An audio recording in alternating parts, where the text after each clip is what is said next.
My name is Jake Swayze, and I'm a teen. Okay, over the course of the next 10 minutes, I'm going to touch on a lot of things. But basically, here's how it's going to go. I'm going to talk about privacy, how phones and social media affect our lives, and what we should do about that. Okay? Everyone good? Yeah. Cool. So this is a talk about technology, which is an amorphous topic. And lately, when people talk about technology, they talk about privacy. But when they talk about privacy, they talk about the NSA, big corporations, and these huge entities that are spying on us constantly. Which is true, but I don't really care.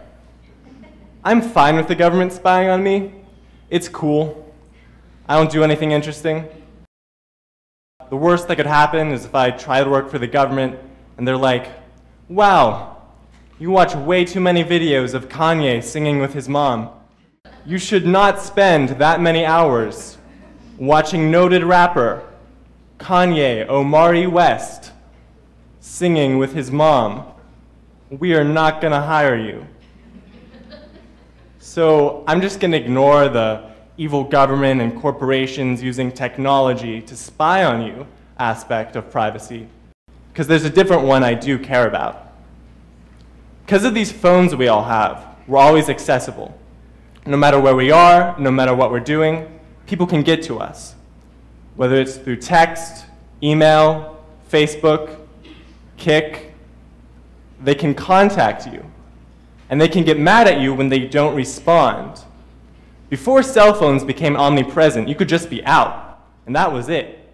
There wasn't anything anyone could do about it. You didn't have to check in with anyone.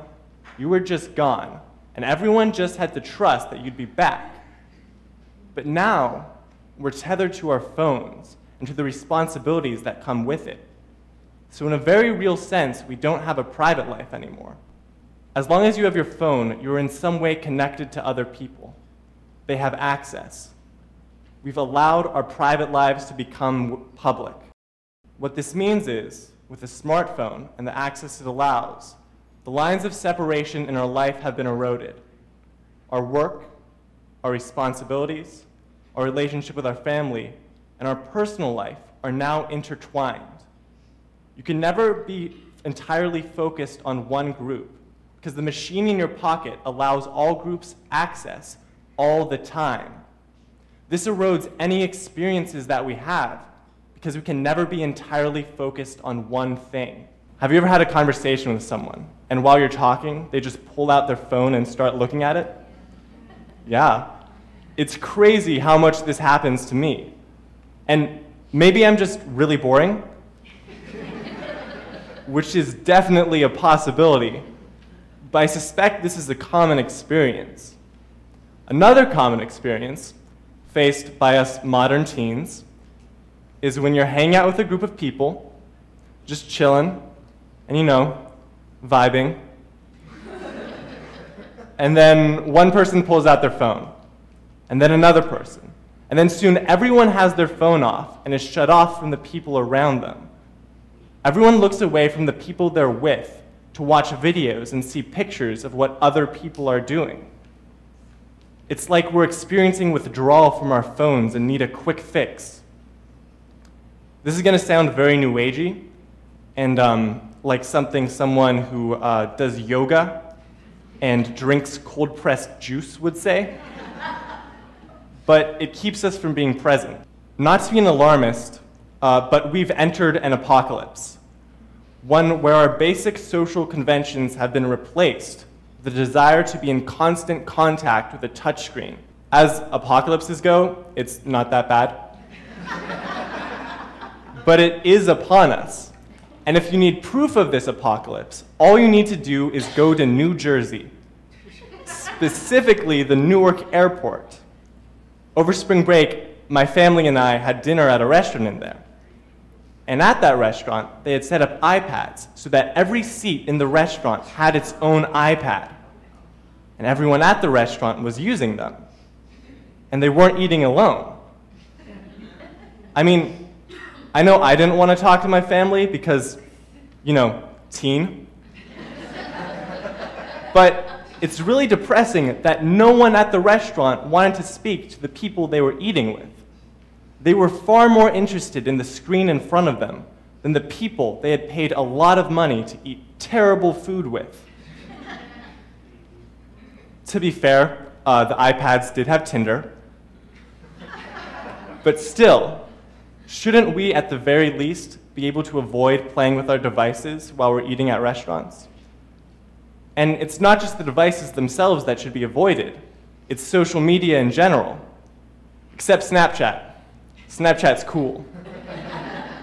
Excluding Snapchat, however, social media is a cultural abomination, consuming far too much of our time and energy. Have you ever had a great time on Facebook? Have you ever logged in, scrolled down your news feed, and thought, wow, what an incredible experience. I feel like a much better and more informed person now that I know 6 of my friends are going to an event. 90% of my news feed is people RSVPing to events and changing their profile picture.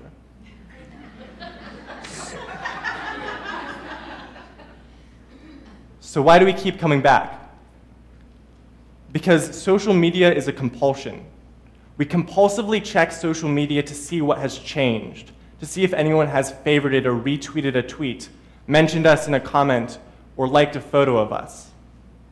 In 2012, Ben Grosser, an artist and developer, created a browser extension called the Facebook Demetricator, which automatically removes the red numbers that pop up on your Facebook. He studied the effect this extension had on users' Facebook habits and wrote in the journal Computational Culture that metrics activate the desire for more, driving users to want more likes, more comments, and more friends. Further, the metrics inspire users to craft self-imposed rules around those numbers, guiding them on how, when, and with whom to interact. When the red numbers were removed, people checked into Facebook at significantly lower rates. So, obviously we're in large part motivated to check Facebook because of these red numbers. But why do they have that effect on us? The reason the red numbers are so compelling is because we associate them with positive emotions, with being liked and being thought of. As human beings, we are constantly seeking attention and validation, and the programmers behind Facebook and other social media interfaces have engineered their platforms to take advantage of that.